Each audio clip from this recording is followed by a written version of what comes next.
The Chinese yuan is on the way down again today, falling as an array of economic indicators across the Chinese economy released today show the world's second largest economy has slowed further. Let's take a look at the evidence that we've seen. Industrial output. It did rise 3.7%, and in any other economy this would look good, but this is from this time last year, a slower rate than the 4.4% in June and below expectations of a 4.4% increase.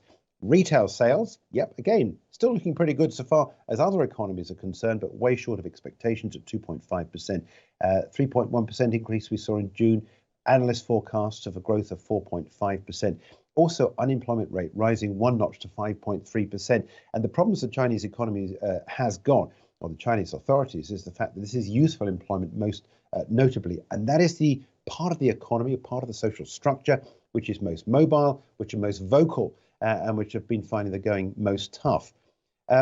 Less than an hour before the release of the batch of July data coming through in the Chinese economy, the PBOC, the People's Bank of China, cut its one-year loan rate for the second time in 3 months, this time by 15 basis points to 2.5%. It also announced a few minutes ago China mulling cutting stamp duty to revive the stock market. Let's take a look at what's happening on the foreign exchange market. This is the US dollar rising against the offshore Chinese yuan, which we trade on the IG platform.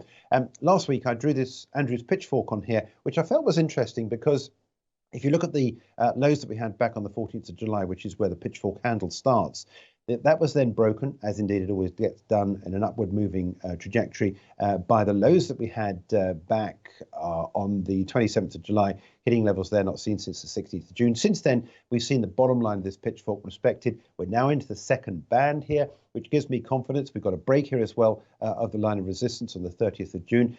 We're now there at levels not seen since the 4th of November. If you're long on this, your stop retains underneath the rising line of support down here. So you'll stop at about the 723 level.